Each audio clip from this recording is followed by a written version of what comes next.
بسم اللہ الرحمن الرحیم الحمدللہ رب العالمین والصلاة والسلام علی خاتم النبیین۔ ناظرین محترم السلام علیکم ورحمۃ اللہ وبرکاتہ۔ سلسلہ وار پروگرام سیرت النبی صلی اللہ علیہ وآلہ وسلم کے ساتھ آپ کا میزبان ڈاکٹر محمود غزنوی اور آپ کے بہت ہی پسندیدہ اور معروف مذہبی اسکالر جناب شجاع الدین شیخ آپ کی خدمت میں حاضر ہیں۔ رات کے 8 بجے ہیں اور چینل ہے کیو ٹی وی، اور ہم ہر ہفتے اور اتوار کی رات کو آپ سے ملاقات کرتے ہیں۔ براہ راست یہ سلسلہ ہے پروگرام کا، سیرت النبی کے حوالے سے بتدریج جو سفر جاری ہے، اس میں ہم غزوہ احد میں کھڑے ہیں، اور غزوہ احد میں جو واقعات پیش آئے ہیں تفصیل سے آپ نے ان کا جائزہ لیا ہے۔ 2 راؤنڈ ہوئے ہیں۔ پہلے راؤنڈ میں دشمن کو شکست ہوئی ہے، دوسرے راؤنڈ میں معاملہ ذرا سا الٹا ہو گیا ہے اور مسلمان جو ہے وہ نرغے میں آ گئے ہیں، لیکن نبی کریم صلی اللہ علیہ وسلم کی شجاعت، جاں بازی اور بہادری کی وجہ سے مسلمانوں نے یہ نرغہ توڑ دیا ہے۔ تیسرے راؤنڈ کی باری نہیں آئی، دشمن بھاگ گیا ہے۔ حضور صلی اللہ علیہ وسلم جو ہیں، آپ کا دندان مبارک شہید ہوا ہے، آپ کے 2 کڑیاں جو ہیں وہ یہاں لگی ہیں اور وہ بڑی مشکل سے نکالی گئی ہیں، اور اسے نکالنے میں 2 صحابہ کرام کے 2 دانت بھی شہید ہوئے ہیں۔ اس کے بعد آپ کے زخم دھوئے گئے وغیرہ وغیرہ، یہ سارا معاملہ ہے۔ اور ایک چھوٹی سی اس میں وہ بھی ہے کہ جن لوگوں نے نبی اللہ کے رسول کو تکلیفیں پہنچائی ہیں ان کے لیے تھوڑی سی تنبیہ بھی ہے۔ اس کے بعد کا معاملہ یہ ہے کہ جب معاملہ سیٹ ہوئے ہیں تو نبی کریم صلی اللہ علیہ وسلم نے اپنے صحابہ کرام کو حکم دیا کہ جاؤ اور جو زخمی ہیں میدان میں اس وقت موجود ہیں ان کی خبر گیری کرو، جو شہید ہو گئے ہیں ان کی خبر گیری کرو۔ یہاں تک بات ہوئی ہے۔ اب اس خبر گیری کے حوالے سے اس میدان میں کیا کچھ ہوا ہے وہ بھی ایک پورا منظرنامہ ہے، وہ ہم آپ کے سامنے پیش کر رہے ہیں۔ شجاع صاحب کو لے کے چلتے ہیں، احد کا یہ میدان ہے، صحابہ کرام جا رہے ہیں اور جو واقعات پیش آ رہے ہیں وہ کیا ہیں۔ جی نحمدہ ونصلی علی رسولہ الکریم، اما بعد، بسم اللہ الرحمن الرحیم۔ شہادت کا رتبہ بہت بڑا رتبہ ہے، اتنا بڑا کہ بخاری شریف میں حدیث ملتی ہے، رسول اللہ علیہ السلام فرماتے ہیں، اس ذات یعنی اللہ کی قسم جس کے ہاتھ میں میری جان ہے، میری تمنا ہے کہ میں اللہ کی راہ میں قتل یعنی شہید کیا جاؤں، پھر مجھے زندہ کیا جائے، پھر قتل یعنی شہید کیا جاؤں، پھر مجھے زندہ کیا جائے، پھر قتل کیا جاؤں، پھر مجھے زندہ کیا جائے، پھر میں قتل کیا جاؤں۔ یہ اتنا بڑا رتبہ ہے کہ رسول اللہ علیہ السلام کی خواہش اور تمنا تھی۔ ایک بات 70 شہداء ہیں احد کے میدان میں۔ اچھا، میں ایک بات اور کہنا، میں یہ کہتا ہوں کہ ایک شہادت بہت بڑا مرتبہ ہے، بہت بڑا مرتبہ ہے، اور رسول اللہ کی قیادت میں لڑتے ہوئے شہید ہونا، اللہ الحمدللہ۔ اور پھر اس پہ جو ٹریبیوٹس ملے ہیں وہ ہم بات کریں گے انشاءاللہ تعالیٰ۔ وہ کیا اعزازات ہیں، میں کہتا ہوں کہ شہادت اپنی جگہ، بالکل اعزازات اپنی جگہ، بالکل۔ تو اللہ کے رسول مکرم علیہ السلام نے تو خود اپنی تمنا کا یوں اظہار فرمایا۔ اچھا غور کیجئے، جب آپ علیہ السلام نے تمنا فرمائی ہوگی تو صحابہ کرام کی تمنا کیوں نہیں ہوگی؟ ایک طرف احد کا میدان جہاں ایک وقتی شکست کا سا سما ہے، لیکن 70 صحابہ جامع شہادت نوش فرما رہے ہیں، یہ ہے بہت بڑے اعزاز کی بات۔ قرآن سورہ البقرہ میں فرماتا ہے، البقرہ آیت نمبر 154 میں، وَلَا تَقُولُوا لِمَن يُقْتَلُ فِي سَبِيلِ اللَّهِ أَمْوَاتٌ بل احیاء ولیکن لا تشعرون۔ جو لوگ اللہ کی راہ میں قتل یعنی شہید کر دیے جائیں انہیں مردہ مت کہو، بلکہ وہ زندہ ہیں، اور ایسے زندہ ہیں کہ تمہیں ان کی زندگی کا شعور نہیں ہے۔ اور آل عمران میں ذکر آتا ہے، آل عمران 169 میں 169 آیت نمبر ہے کہ بل احیاء عند ربہم یرزقون، وہ اپنے رب کے حضور زندہ ہیں اور انہیں ان کے رب کے حضور سے رزق عطا کیا جاتا ہے۔ حدیث بخاری کی، سس پرندوں کی شکل میں اہل جنت میں شہداء کی روحیں جو ہیں وہ سفر کر رہی ہوتی ہیں، گھوم پھر رہی ہوتی ہیں، کھا پی رہی ہوتی ہیں۔ یہ مقام و رتبہ ہے شہادت کا ہمارے دین میں۔ ایک اور بات، ہمارے لیے کیا سبق ہے؟ اللہ کے نبی محترم صلی اللہ علیہ وسلم نے فرمایا مسلم شریف کی روایت میں، جس نے نہ کبھی کسی غزوہ میں شرکت کی، نہ اس کے دل میں تمنا تھی کہ وہ اللہ کی راہ میں شہید ہو، تمنا بھی نہیں، اور اس حالت پر اگر وہ مر گیا تو وہ نفاق کی حالت پر مرے گا۔ دل میں شہادت کی تمنا رکھنی چاہیے، اللہ، اور دعا بھی کرنی چاہیے، اس کی تیاری بھی کرنی چاہیے۔ اللہم ارزقنا شہادتا فی سبیلک، اللہ ہمیں اپنے راستے میں شہادت کا رتبہ عطا فرما دیجئے۔ یہ تو ہے تمہید۔ اب ہے میدان احد، شہداء کی خبر گیری ہو رہی ہے، اور کچھ کی تلاش میں اللہ کے رسول نے کچھ کو بھیجا ہے صلی اللہ علیہ وسلم۔ ایک پہلا واقعہ، سعد بن ربیع ہیں رضی اللہ تعالی عنہ، اللہ کے رسول نے صحابہ کرام کو کہا کہ جاؤ اور سعد کی خبرگیری کرو اور سعد کو میرا سلام پہنچاؤ۔ سبحان اللہ، ماشاءاللہ، کتنا بڑا رتبہ کیا ہوگا۔ بڑا رتبہ ہوگا۔ صحابہ تلاش کرتے کرتے پہنچے سعد بن ربیع کے پاس، آخری لمحات تھے، 70 سے زیادہ زخم ان کے جسم پر آئے کم و بیش، اور 70 کا عدد عربی میں کثرت تعداد، ایکسیسو کوانٹٹی کے لیے بھی آتا مطلب ہے، یہ کثرت کے لیے بے شمار کہیے آپ اسے۔ تو کئی زخم ان کے جسم پر، تو ان کا حال پوچھا گیا، کس حال میں ہو؟ اللہ کا شکر ہے، تمہیں اللہ کے رسول نے سعد سلام کہا ہے۔ آپ ذرا غور کیجئے، سبحان اللہ، اس دنیا میں رسول اللہ سلام بھجوائیں کسی کو، کتنی بڑی بات ہے صلی اللہ علیہ وسلم۔ دو اعزاز، ایک شہادت کا اعزاز رتبہ، شہادت کا، دوسرا رسول کے سلام کا۔ بالکل، رسول اللہ علیہ السلام سلام بھجوا رہے ہیں، انہوں نے سلام قبول کیا، سلام کا جواب بھی دیا، اور کہا کہ رسول اللہ پوچھتے ہیں کہ تم کس حال میں ہو؟ تو سعد کہتے ہیں جنت کی خوشبو پا رہا ہوں، سبحان اللہ، جنت کی خوشبو پا رہا ہوں۔ ڈاکٹر صاحب یہ ایمان کسی اور ہی شے کا نام ہے؟ ہاں، ورنہ اس قدر تکلیف میں مطلب دیکھیے ایک بات ہے، میں نے ایک ڈاکٹر صاحب سے پوچھا کہ آپ کے سامنے تو لوگوں کی جان نکلتی ہے، نزع کا وقت آتا ہے نا، آخری وقت آتا ہے، تو اس میں کیا کیفیت ہوتی ہے؟ کہنے لگے نہیں، کیفیت کچھ نہیں ہوتی، آدمی اپنے ہوش و حواس میں نہیں ہوتا، دماغ اس کا کام کرنا چھوڑ دیتا ہے، زبان اس کی چلنا چھوڑ دیتی ہے، سماعت اس کی سننا چھوڑ دیتی ہے، اور اس وقت سے کوئی بات بھی نہ اچھی لگتی ہے نہ وہ کچھ کہہ پاتا ہے، بس اس اپنی تکلیف، نزع کی تکلیف سے اللہ اپنی امان میں رکھے، اس سختی سے محفوظ رکھے۔ اللہ کے نبی صلی اللہ علیہ وسلم نے دعا بتائی ہے، اللہ کے نبی علیہ السلام نے، اللہم انی اعوذ بک من سکرات الموت، اے اللہ میں تیری پناہ میں آنا چاہتا ہوں موت کی سختی سے، سکرات الموت، موت کی سختی سے، بہت سخت مرحلہ، اللہ تعالی ہم سب کے لیے آسان فرمائے۔ لیکن شہید کے بارے میں ہم دیکھتے ہیں کہ اسے بلٹ لگ رہا ہے، ہم دیکھ رہے ہیں اس پہ تلوار چل رہی ہے، ہم دیکھ رہے ہیں کہ خون کا فوارہ بہہ رہا ہے، ہم دیکھ رہے ہیں کہ اس کے جسم کے اعضاء کٹ رہے ہیں، ہم تو یہ محسوس کریں گے نا، یہ دیکھیں گے تو۔ حدیث میں آتا ہے کہ ایسا ہی ہے کہ ایک چونٹی تمہیں کاٹتی ہے، بس ایسا کچھ معاملہ ہوتا ہے۔ میں اسی لیے کہہ رہا ہوں کہ ایمان کسی اور ہی شے کا نام ہے۔ تو سعد بن ربیع کہتے ہیں کہ تکلیف میں کہہ رہے ہیں کہ مجھے جنت کی خوشبو، میں جنت کی خوشبو جو ہے وہ پا رہا ہوں۔ یہ سعد بن ربیع کے الفاظ ہیں رضی اللہ تعالیٰ عنہ، اور بھی واقعات ہیں، آپ اجازت دیں گے تو آگے بڑھیں گے انشاءاللہ۔ نہیں بالکل، یہ بھی ہوا ہے۔ پھر ایک صحابی تو ایسے بھی ہیں نا کہ جنہوں نے تو ابھی نہ کوئی نماز پڑھی، نہ کوئی زکوٰۃ دی ہے، نہ کوئی حج کیا ہے، نہ کوئی نیک کام کیا، کچھ بھی نہیں کیا ہے، جنتی ہو گئے۔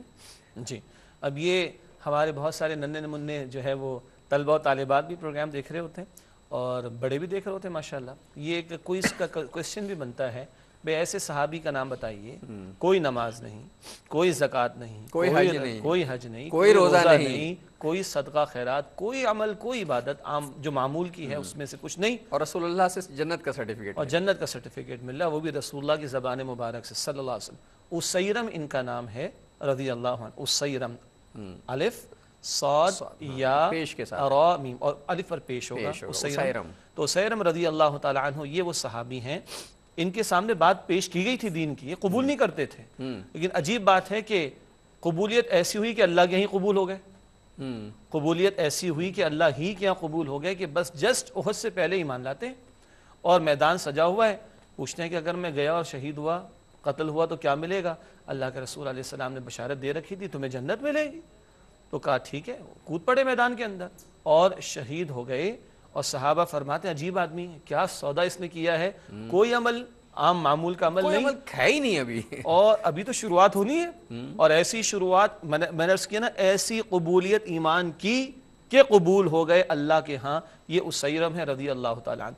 اب یہاں پہ آپ ڈاکٹر صاحب ایک نقطہ دیکھیں، ناظرین ذرا غور کیجئے گا، ہے وقتی شکست، مگر یہ ہوا تو شہادت مل رہی نا، یہ موقع مرحلہ آیا تو شہادت مل رہی ہے نا۔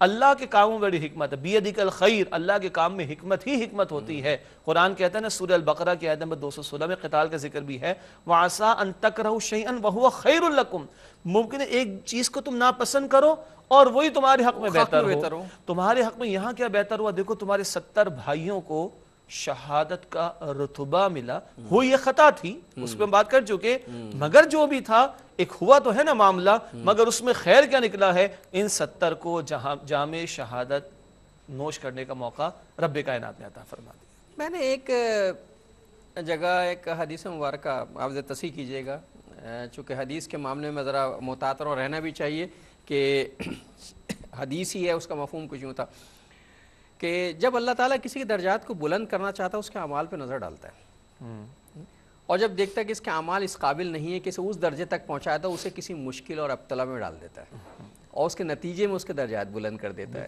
تو یہ جو واقعہ ہوا ہے میں اسے ذرا اسی روشنی میں دیکھنے کے لائق ہو جاؤں۔ بالکل، کہ اللہ سبحانہ تعالیٰ کو بلند درجہ عطا فرمانا چاہ رہے ہیں، آپ ہی کی بات دہرا رہا ہوں کیونکہ حدیث کا مفہوم یہی بنتا ہے، اور بندہ ابھی پہنچ نہیں پا رہا تو یہ بھی اللہ کی عطا ہے کہ اللہ پہنچا دے، اس پہنچانے میں اللہ اسے کسی ابتلا میں، آزمائش میں ڈالتا ہے، اور بندہ خوشی خوشی اس کو قبول کرتا ہے اللہ کی رضا کے لیے، اور اللہ کی رضا پر راضی رہتا ہے، اور اللہ وہ مقام بلند اس کو عطا فرما دیتے ہیں۔ اس سے ایک نقطہ نکلتا ہے ناظرین محترم، وہ یہ کہ جب بھی کوئی ناگہانی مشکل آ رہی ہو تو ہمیں اللہ کے معاملے میں خوش گمان رہنا چاہیے، اس لیے کہ یہ جان اسی نے دی ہے، لے لے تو اس کا حق ہے، بے شک مال اس نے دیا ہے، لے لے تو اسی کا ہے، یہ جان اس نے دی، اگر کوئی بیماری دے دے، کوئی تکلیف پہنچا دے، اس کو پورا حق حاصل ہے۔ ہاں میرے لیے کمال یہ ہے بندہ ہونے کے ناطے کہ میں اس کی رضا پر راضی ہو جاؤں، سر تسلیم خم کر دوں، تو یہی تکلیف میرے لیے اجر و ثواب میں اضافے کا باعث بن جاتی ہے۔ جی ناظرین محترم، یہ اس کا مفہوم ہے۔ ایک وقفہ لیتے ہیں پھر آگے بات کریں گے۔ السلام علیکم ورحمۃ اللہ وبرکاتہ، ویلکم ناظرین، وقفے کے بعد پروگرام سیرت النبی صلی اللہ علیہ وآلہ وسلم میں آپ کا خیر مقدم ہے۔ بات یہ ہو رہی تھی کہ جب اللہ تعالیٰ کسی کے درجات کو بلند کرنا چاہتا ہے تو اسے کسی مشکل میں، کسی آزمائش میں ڈالتا ہے اور دیکھتا ہے کہ وہ اس پہ کتنا صبر کرتا ہے، اسے کتنی رضا اللہ کی حاصل کرتا ہے، اور پھر اس کے درجات کو بلند کر دیتا ہے۔ شجاع صاحب نے فرمایا کہ جان اللہ کی دی ہوئی امانت ہے، اور اسے حق ہے کہ وہ ہمیں بیماری مبتلا کر دے، اسے حق ہے کہ وہ ہمیں تکلیف میں ڈال دے، اسے حق ہے کہ وہ ہمیں آزما لے، اور یہ بھی بڑے کرم کے فیصلے ہیں کہ آزمایا بھی انہیں جاتا ہے جنہیں اپنا سمجھا جاتا ہے، غیروں کو کوئی نہیں آزماتا۔ اللہ سبحانہ وتعالیٰ کو جس سے محبت ہوتی ہے، ایک حدیث میں آتا ہے کہ جس کے لیے اللہ خیر کا ارادہ فرما لیتا ہے اسے دین کی سمجھ عطا فرماتا ہے۔ بے شک ایک حدیث یہ بھی بخاری کی، ایک حدیث یہ کہ جس کے لیے اللہ خیر کا معاملہ فرماتا ہے اسے امتحان میں بھی ڈالتا ہے، اور اللہ نے سب سے بڑھ کر محبت اپنے پیغمبروں سے کی ہے، اور پیغمبروں کو جتنا اللہ کی راہ میں ستایا گیا اتنا کسی کو نہیں ستایا گیا، اور پیغمبروں کے سردار محمد کریم صلی اللہ علیہ وسلم فرماتے ہیں جتنا مجھے اللہ کی راہ میں ستایا گیا اتنا کسی کو بھی نہیں ستایا گیا۔ قرآن بھی کہتا ہے سورہ البقرہ آیت نمبر 155 میں وَلَنَبْلُوَنَّكُمْ بِشَيْءٍ مِّنَ الْخَوْفِ وَالْجُوعِ وَنَقْصٍ مِّنَ الْأَمْوَالِ وَالْأَنفُسِ وَالثَّمَرَاتِ وَبَشِّرِ الصَّابِرِينَ، ہم ضرور تمہیں آزمائیں گے خوف کے ذریعے، بھوک کے ذریعے، جان اور مال اور پیداوار کے نقصان کے ذریعے، اور اے نبی محترم صلی اللہ علیہ وسلم صبر کرنے والوں کو بشارت دے دیجئے۔ الذین اذا اصابتهم مصیبہ قالوا انا للہ وانا الیہ راجعون، جب کوئی مصیبت، کوئی ابتلا، کوئی آزمائش آتی کہتے ہیں ہم اللہ کے ہیں، اسی کا اسی نے لے لیا، اسی کا اسے جو چاہا سو کیا، انا للہ وانا الیہ راجعون، ہم اللہ کے، اللہ ہی کی طرف ہمیں لوٹ کر جانا ہے۔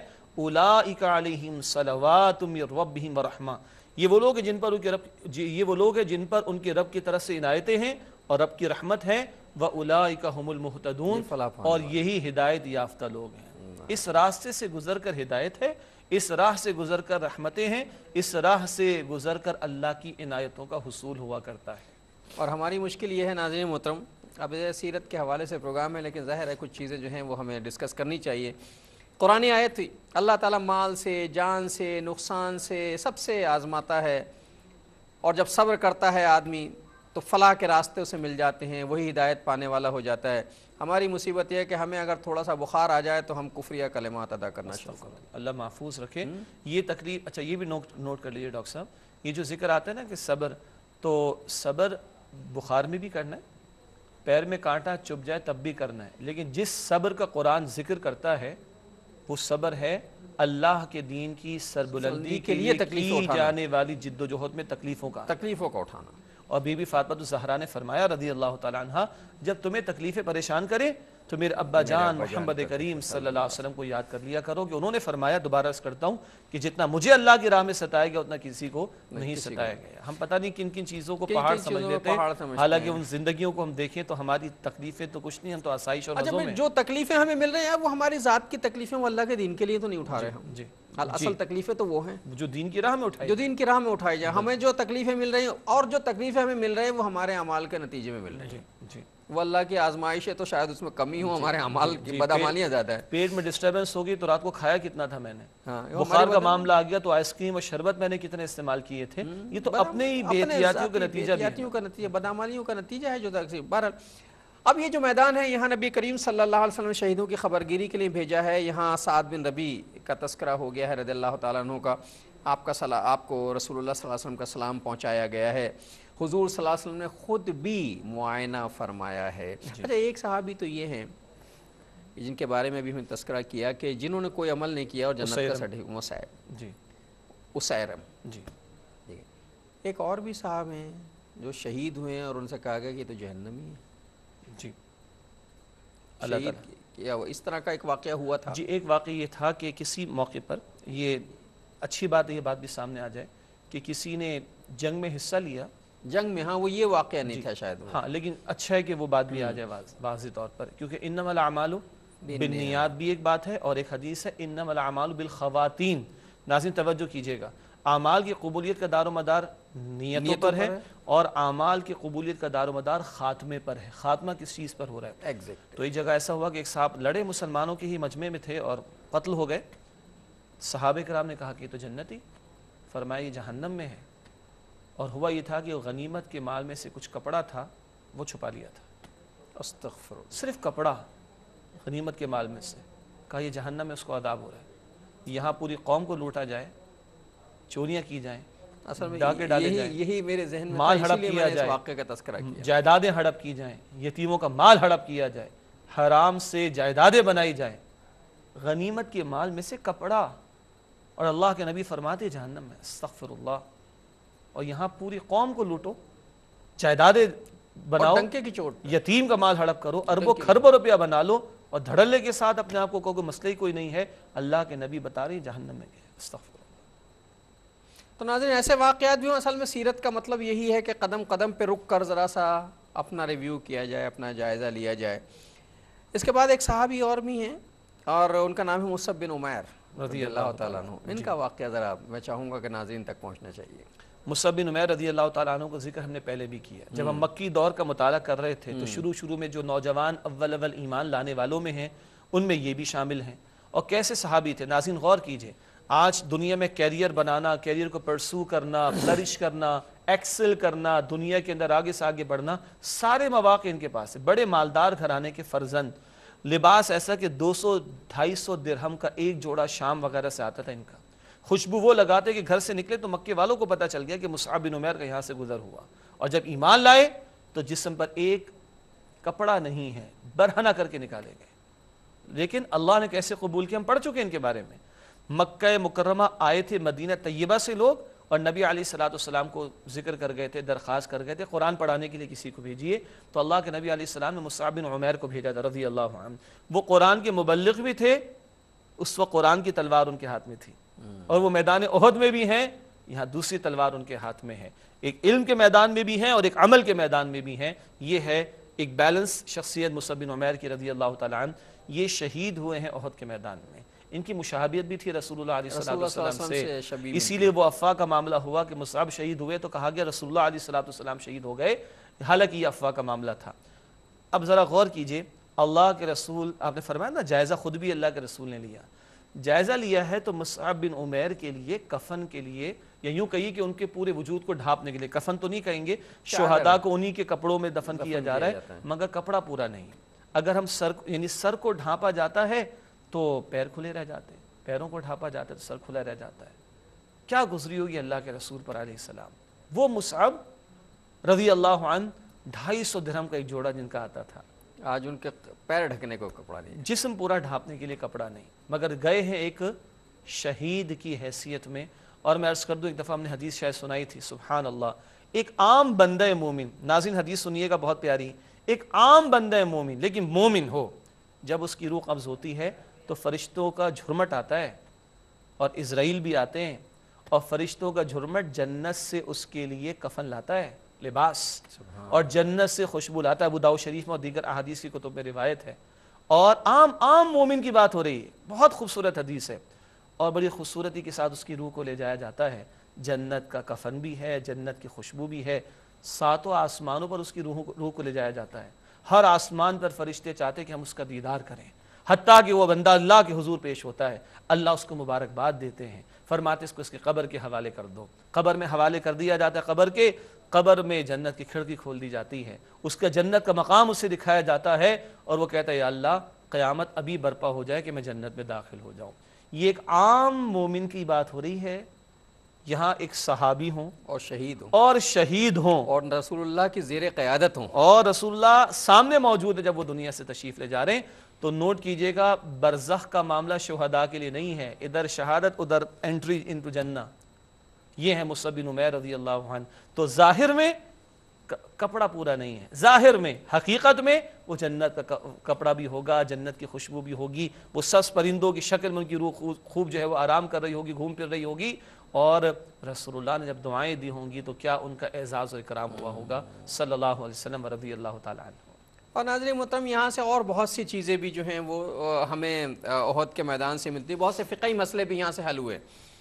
مثال کے طور پر نبی کریم صلی اللہ علیہ وآلہ وسلم نے شہداء کے بارے میں ارشاد فرمایا کہ انہیں غسل بھی نہ دیا جائے, انہیں غسل نہ دیا جائے, ان کا جو لباس ہے اسی میں ان کی تدفین کا معاملہ, یعنی انہیں کفن بھی نہیں دینا, انہیں غسل بھی نہیں دینا, انہیں بس صرف ان کے ہتھیار اتارنے. جی, ہتھیار اتار دیے جائیں. اور پھر یہ بھی ہوا کہ جگہ کی کچھ کمی کی وجہ سے جو بھی آپ جی یہ بھی ایک فقہی مسئلہ ہے, اجتماعی تدفین ہوئی, ایک مقام پر 2-3 صحابہ کرام کو جو ہے وہ دفن بھی کیا گیا اس مقام پر. اجتماعی تدفین یہاں ہوئی ہے. پھر کچھ حضرات ایسے تھے جو اپنے شہداء کو مدینہ منورہ لے گئے تھے, تو آپ نے واپس بلوا لیا تھا. جی, اصل میں اللہ کے رسول علیہ السلام نے اعزاز دیا, ایک ہی جگہ ان کی تدفین ہوئی, اور اتنا اعزاز دیا کہ زندگی کے آخری لمحات میں بھی آپ شہدائے احد کے مقام پر تشریف لے گئے, اور ان کے لیے اللہ کے رسول نے دعا بھی فرمائی صلی اللہ علیہ وسلم. اور وہ مقام ہے کہ بہرحال تجربے سے آج بھی لوگ وہاں پر خوشبو محسوس کرتے ہیں. نبی کریم صلی اللہ علیہ وسلم نے اسی میدان میں مدینہ کی طرف واپسی سے پہلے اس میدان میں حمد و ثنا کی. جی, اور لیکن اس سے پہلے اگر آپ اجازت دیں تو ہم نے گو کے پچھلے پروگرامز میں حضرت امیر حمزہ رضی اللہ تعالیٰ عنہ کے حوالے سے حضرت امیر حمزہ, حضرت حنظلہ رضی اللہ تعالیٰ عنہ, ہم اپنے ناظرین ان کا یہ بھی بدر کے, یہ بھی احد کے میدان میں, بڑے شہداء میں, بلکہ حضرت امیر حمزہ رضی اللہ تعالیٰ عنہ کو سید الشہداء کا خطاب رسول اللہ علیہ السلام نے عطا فرمایا. حضرت حنظلہ غسیل الملائکہ بات کرتے ہیں. بی بی صفیہ تشریف لائیں, حضرت حمزہ کی بہن, رسول اللہ نے روکنا چاہا کہ وہ برداشت نہ کر سکیں گی, اجازت مانگی, اور بہن نے اپنے بھائی کے لاشیں کو دیکھا ہے, اور حضرت حمزہ رضی اللہ تعالیٰ عنہ کے لاشیں میں سے کلیجہ نکال کر بھی چبایا گیا, اور لاش کی بے حرمتی بھی کی گئی. بہن نے دیکھا, اور بہن نے کہا کہ ہم اللہ کی رضا پر راضی ہیں, ہم اللہ کی رضا پر راضی ہیں. کبھی آج بہنیں روتی ہیں کہ بھائی گھر نہیں آیا, چلاتی ہیں, اور کبھی بھائی گھر چھوڑ کے چلا گیا جو کہ بڑا ظلم والا معاملہ ہو جاتا ہے تو بھی چلاتی ہیں. یہاں عجیب بہن ہے, وہ ایمان کی بات ہے نا, اس لیے راضی ہیں کہ حمزہ نے اپنے آپ کو رب کے حوالے کر دیا, رب کے حوالے کر دیا ہے, اور جو کیفیت ہے یہ اللہ کی راہ میں ہوئی ہے, اللہ کی راہ میں ہوئی ہے. اور پھر اس پہ ایک بڑا دل خراش منظر بھی ہے. ناظرین ایک چھوٹا سا وقفہ لے کر آ کر بیان کرتے ہیں. السلام علیکم ورحمۃ اللہ وبرکاتہ. ویلکم بیک ناظرین, وقفے کے بعد پروگرام سیرت النبی صلی اللہ علیہ وآلہ وسلم میں آپ کا خیر مقدم. میدان احد ہے, شہداء کا معائنہ نبی کریم صلی اللہ علیہ وسلم خود فرما رہے ہیں. بہت سے واقعات ہوئے ہیں. جو ابھی وقفے سے پہلے بات ہو رہی تھی, حضور صلی اللہ علیہ وسلم کے بھائی بھی ہیں, چچا بھی ہیں, اور ان کی بہن آئی ہیں اور ان کے لاش مبارک کو دیکھا ہے, اور ناقابل بیان ہے جو کچھ بھی ہے. لیکن جملہ یہ آیا ہے کہ ہم اللہ کی رضا پر راضی ہیں. نبی کریم صلی اللہ علیہ وسلم رحمۃ اللہ عالمین کا ریلیشن شپ حضرت حمزہ رضی اللہ تعالیٰ عنہ سے بہت ہی قوی ہے, اور ہم تذکرہ اس کا بہت کر چکے ہیں, کہاں کہاں کیسا کیسا قوی ہے. آپ صلی اللہ علیہ وسلم آپ کی لاش مبارک پر کھڑے ہوئے تو ضبط کے بندھن ٹوٹ گئے. جی, بسم اللہ الرحمن الرحیم. حضرت صفیہ نے تو وہ فرمایا جو بریک سے پہلے آپ کہہ رہے تھے کہ گئے ہیں تو کس کی راہ میں گئے ہیں, حمزہ گئے ہیں اللہ کی راہ میں.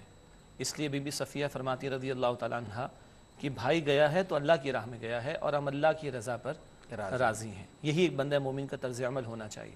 رہا رسول اللہ علیہ السلام کا معاملہ تو آپ کے چچا بھی ہیں, دودھ شریک بھائی بھی ہیں, اور آپ کے بڑے سپورٹ کرنے والے ہیں, محسن بھی, ظاہری حالات حمایت کرنے والے بھی, آپ کا ساتھ دینے والے بھی, اور اللہ کے رسول سے برداشت نہ ہوا. اور بہرحال چچا ہیں, اور چچا کا لاشا اور اس لاشے کی بے حرمتی اور کلیجہ نکال کر چبایا جانا, اور اللہ کے رسول شفقت بھی رکھتے تھے صلی اللہ علیہ وسلم. اللہ کے رسول نے زار و قطار رو کر اس کا اظہار فرمایا. اللہ کے رسول سے یہ ضبط نہ ہوا اور آپ نے اپنے غم کا اظہار فرمایا. یہاں بھی لقد کان لکم فی رسول اللہ اسوۃ شدت میں غم کا اظہار ایک فطری سا عمل ہے جی, لیکن اس اظہار کا طریقہ جو ہے وہ رسول اللہ کی سیرت میں موجود ہے. جی, تو اظہار فرمایا. ایسا نہیں کہ یہاں پہ کچھ بھی نہ ہو, یہ کوئی تقوی اور یہ کوئی للہیت, یہ کوئی دینداری نہیں. انسان میں اللہ نے فطری جذبات رکھے اور اظہار ہوتا ہے. اظہار ہوتا ہے. ہاں, اظہار کیسے ہوتا ہے, ایک اور موقع پر ہمیں سمجھ آتی ہے. آپ کے صاحبزادے انتقال کر گئے تو لوگوں نے دیکھا کہ آپ رو رہے تھے, تو اللہ کے رسول سے پوچھا کہ آپ روتے ہیں؟ فرمایا کہ ہاں, آنکھ آنسو بہاتی ہے, دل غمگین ہے. جناب ابراہیم کا انتقال ہوا تھا, آنکھ آنسو بہاتی ہے, دل غمگین ہے.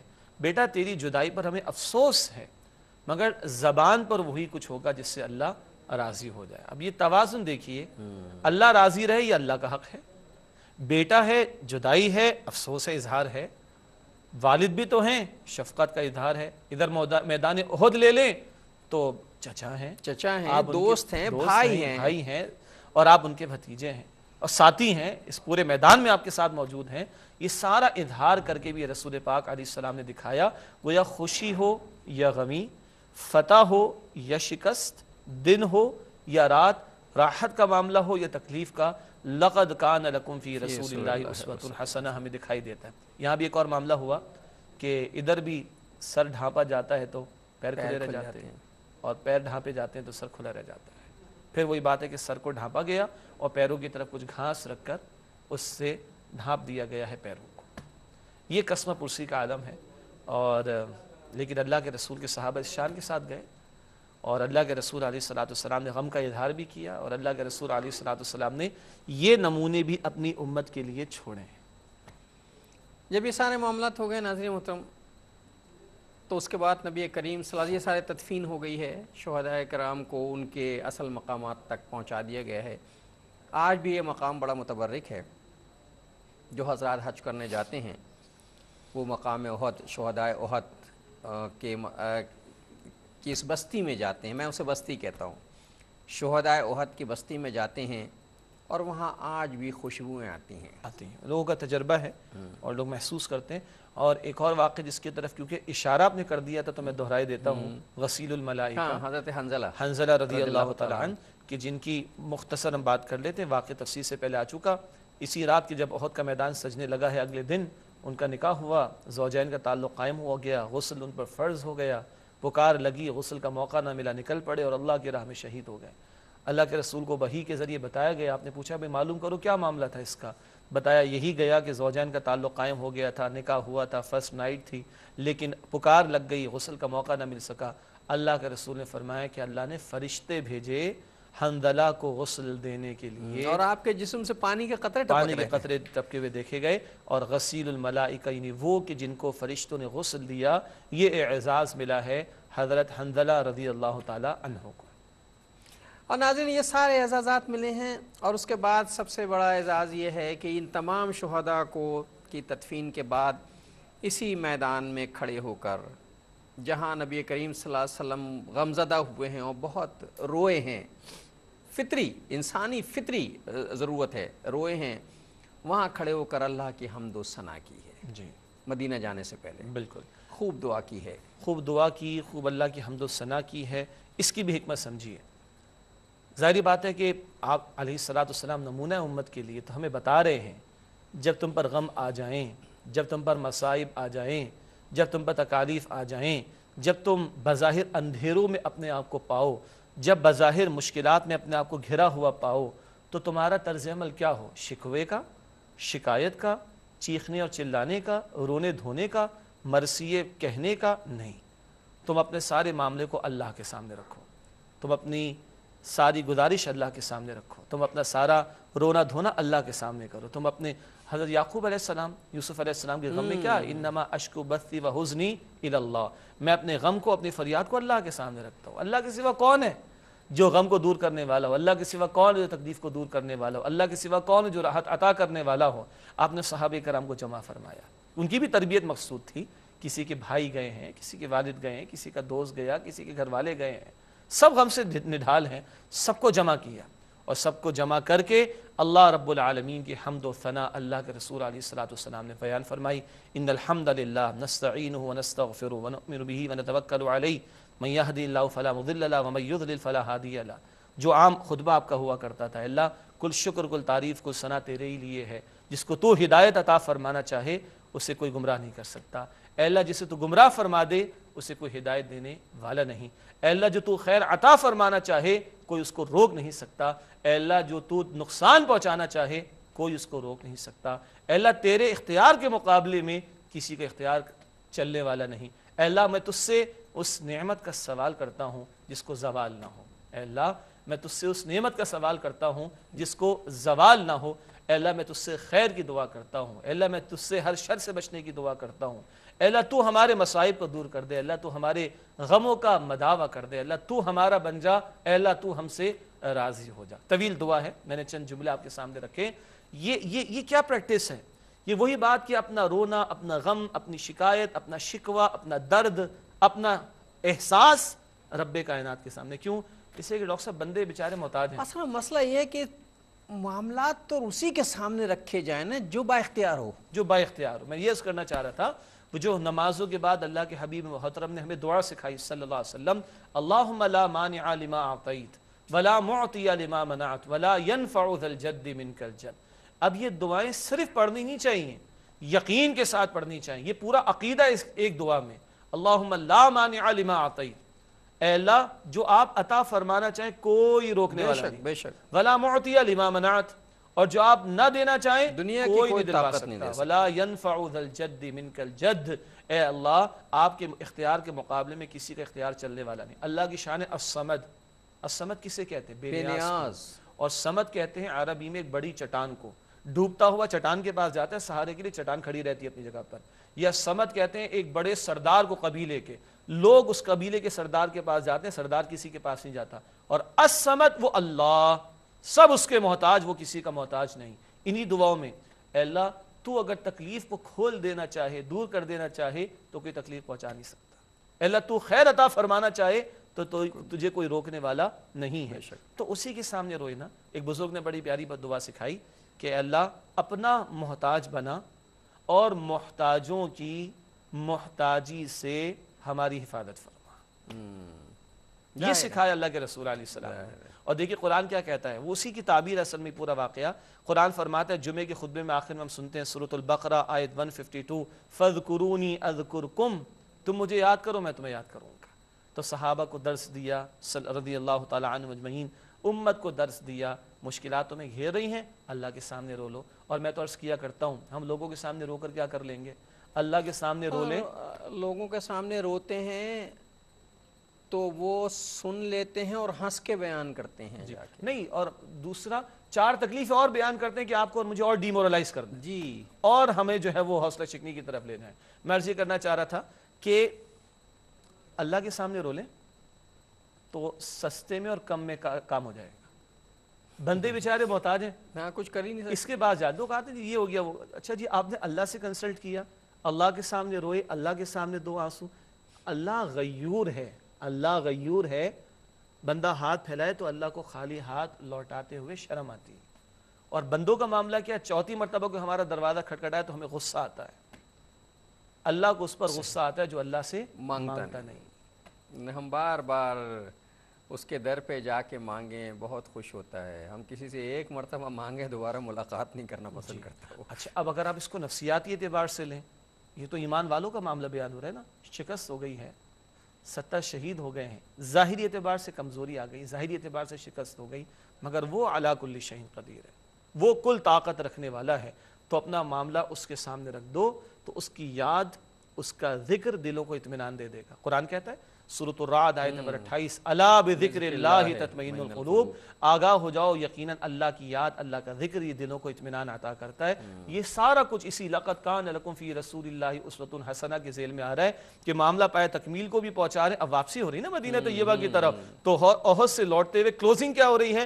کلوزنگ ہے اللہ کی یاد، کلوزنگ ہے اللہ پر توکل، کلوزنگ ہے اللہ کی طرف ہم یہاں رجوع۔ تک تیرے لیے آئے تھے، جو کچھ ہم سے ہوا ہم نے کیا، جو انجام ہوا وہ بھی تیری طرف سے ہوا، ہم تیری حمد و ثنا کر کے واپس لوٹ رہے ہیں۔ جیسے ایک جملہ حدیث میں آتا ہے الحمدللہ رب العالمین علی کل حال، اللہ کی شکر ہے جو تمام جہان والوں کا رب ہے ہر حال کے اندر، ہر حال میں۔ ناظرین محترم، اس کے ساتھ ہی ہمارے پروگرام کا وقت ختم ہو رہا ہے۔ انشاءاللہ اگلے معاملات جو ہیں اگلے پروگرام میں ڈسکس کریں گے۔ اگلے پروگرام تک کے لیے اپنے میزبان ڈاکٹر محمود غزنوی اور جناب شجاع الدین شیخ کو اجازت دیجیے۔ اللہ نے کے بعد يا حبيبي يا محمد يا نبي سلام